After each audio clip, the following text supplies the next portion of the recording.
What's up, guys? We're back here on TommyBoxing, and yes, believe it or not, we're actually posting a video more than once this week, and it's because I have to. This is a huge fight week for traditional boxing, and honestly, really for crossover boxing, because this is what this weekend is. It's a weekend filled with crossover boxing. As we know, we have the AJ versus Jake Paul card coming on Friday. If you haven't seen my video on that, go sure to check it out. And then we also have Misfits Mania, Andrew Tate versus Chase Demore. That's going to be a banner of a fight. And we got some other fights on there as well. We got Warren Spencer versus Tony Ferguson. Amir Anderson's coming back. We got Dean the Great finally making his return, and he's going against Amado Vargas. Are you kidding me? So we're going to get into the whole card here. I am going to make a separate video on the main event because I want to get a little deeper into that. We're going to go through the entire card and give my predictions on it. One of the fights we have on the Misfits Mania card is Niraj Goyat versus Anthony Taylor. There was supposed to be a couple fights here, but Slim pulled out due to injury, and then Dylan Danis had to be pulled out due to medical as well. Let's take a look at this. I mean, I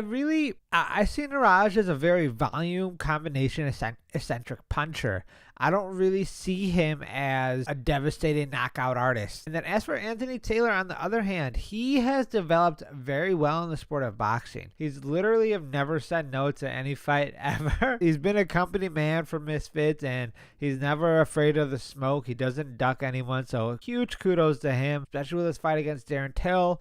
Regardless of the outcome, he went up probably like 30, 40 pounds. He doesn't fight in the 90s. No way. Homeboy didn't. He had to get fat for that. Like, he is not a natural 190er at all. So, but with Anthony, his technique has been weird. It started off as very MMA based. Then it started as the clench fest and punching the clench, and it worked. Was it entertaining? No. But then he started turning a leaf a little bit. He started really understanding the sport. Started popping his shots more. His fundamentals have gotten fundamentally better. Him being able to adjust his game plans and stuff like that, it's just been night and day difference. And in my opinion, I gotta go with AT. I gotta go. You can't spell GO without AT, baby. The biggest factor is he has more power than Niraj. I don't see Niraj as a big power puncher, but I do see Niraj winning the first couple of rounds, honestly. I don't see Anthony being able to immediately shut down that combinations or put a pause in Niraj's combinations or game plan in general in the initial rounds. I think Niraj is going to get more and more confident as the rounds go on. That's the only way Niraj will win if he doesn't get overly confident. But I've seen that before in a couple of fights. Granted, I'm not like a Niraj stan. And Anthony has good fundamentals, has better power than Niraj. So I think Niraj is going to get clipped or something, and I don't know if he's going to be able to recover. So yeah, I'm going with AT via KO/stoppage. Next, we got Amir Anderson versus Joe Laws. I'm not really too familiar with Joe Laws. I've watched some clips of him. He's a pretty solid boxer. Good power, but his footwork is a little flat. I'm not going to lie, his footwork is not the best. Amir, that's where he excels at. The pivots, the maneuvering, the angle changes, cutting shit. Like, he knows how to move and maneuver in that ring. And Joey, in my opinion, he doesn't really have that based off what I've seen, but I don't really see it going in Joey's favor. I see this as one-way traffic from Amir.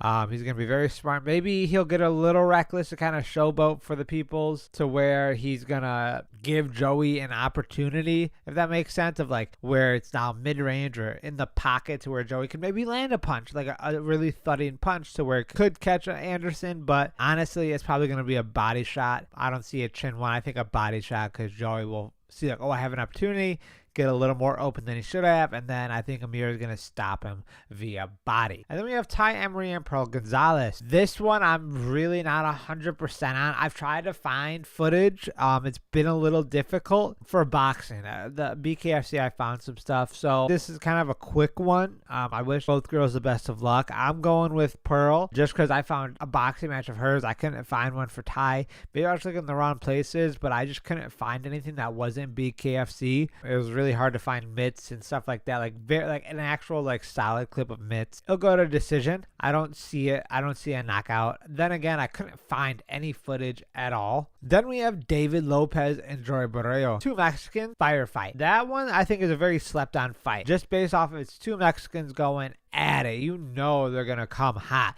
They're not going to be like, let's have a jab. Let's take a light. They're going to try to kill each other. I'm just going with David Lopez. I don't really know anything much about Joey. I think it's just another notch under his belt. Joey has good experience. I looked him up a little bit, but nothing too damning. You know what I mean? Next, we have Carla Jade and Taylor Sterling. Now, when Carla Jade last fought, it was 50-50 in my head. Her last bout, I was like, I think I'm going to go with that other girl. I'm not really too sure. It's hard to predict. And Carla outclassed her. Solid performance, more experience under her belt, and now she's stepping up again against another BKFC fighter. Now, I doubted her before. I'm not doing it again.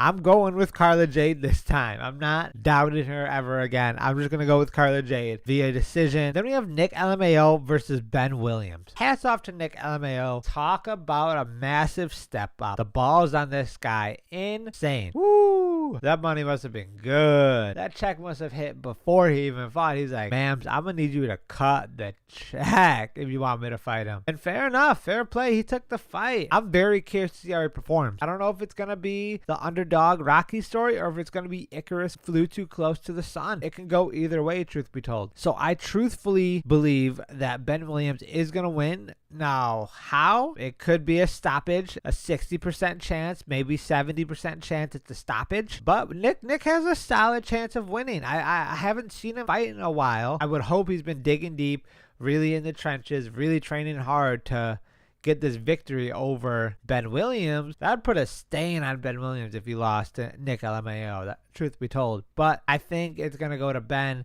especially with his last performance. So I don't really see any way Nick could win this. So yeah, I'm going with Ben Williams via decision. Then we have an absolute heater of Dean the Great versus Amado Vargas. What a matchup this is. This is putting Dean on that level we talked about before. This could be a star-making performance. Truthfully, if he goes out there and sparks out an Amado, fair game. At that point, what else do we have to say about Dean? I believe after this performance, if he knocks him out cold, I think he's going to go to MF Pro. Then he's going to become a pro boxer. I don't see any other point if you beat this type of caliber of opponent.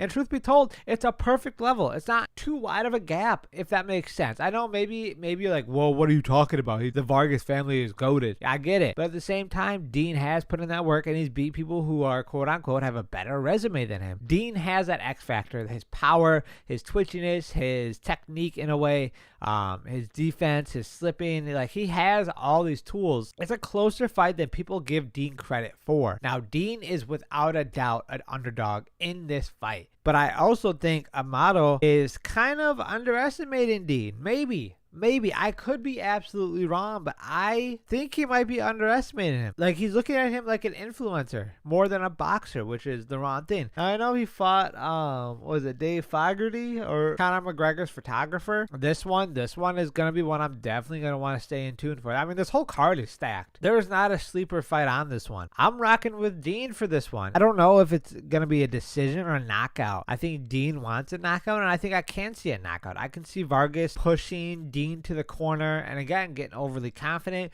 being like, yeah, you little influencer, and then Dean shoots him with that counter. That's Dean's bread and butter. He loves countering. So as long as Vargas doesn't open up and give Dean that opportunity to counter him, then he could probably take this match and just go to a decision. Maybe a late stoppage by Dean. I know I could be crazy. And I could be biased, but I think Dean's been taking this fight extremely seriously. I don't think he has stopped training. Now, the Vargas family is obviously not going to sleep on any opponent. I don't know with Amado. Truthfully, everyone knows Emiliano. He's the like big name of the family. He's the hot prospect. I'm going with Dean via stoppage. I just see him pulling it out the basket. He's going to pull the rabbit out the hat and surprise everyone. I truthfully believe that. And then last but not least, we have a true 50-50 fight here. We have Tony Ferguson going against Warren Spencer. This fight is what should have been the Salt Poppy and Tony Ferguson fight. And what I mean by that is back and forth. just going at each other. Because Salt Papi, and then he did explain, yes, and I'll give him credit, he broke his hand in the fight. I understand why he stopped throwing as much. The thing with Warren is he's going to go for it. He's going to slow down. He's not going to pull away and, go on his jab, overly go on his jab, if that makes sense. He's going to stay there and fight. And with Tony, he's going to stay there and fight too. El Cucuy himself. And he wants to stay in here. He wants to be active. And I don't know. This one I keep going back and forth on. When Tony smelled blood, he went for it. And he just didn't stop. So, can Warren deal with that? Tony had that instant instinct to just shoot Salt Papi down and just take it all. And he won. So, I don't know if Warren will be able to take a good shot like that. So, this is a really, really 50-50 fight, and I keep going back and forth on it because on one hand I see Tony taking this. He's taking the boxing very well. His fundamentals are pretty solid.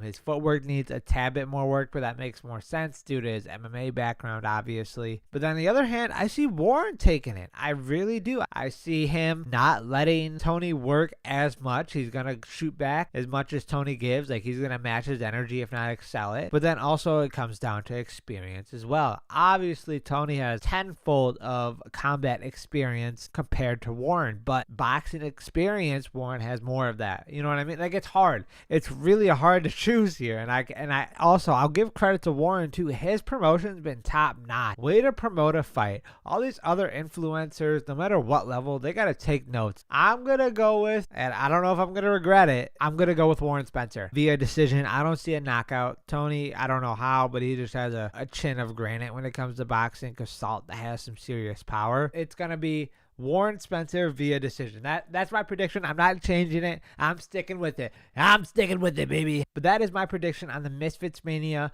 Andrew Tate versus Chase Demore undercard. My prediction on the main event itself will be coming out either later today or the next day. It just kind of depends when I get the edit done. But make sure you stay tuned for that. Hit the notification bell so you guys know when it drops. And most of all, let's talk in the comments. Who do you think is going to win on these fights? They're truly close fights. Most of these fights are really close. I want to talk about it in the comment section below with you. That's it from me. I'll see you guys in the next one.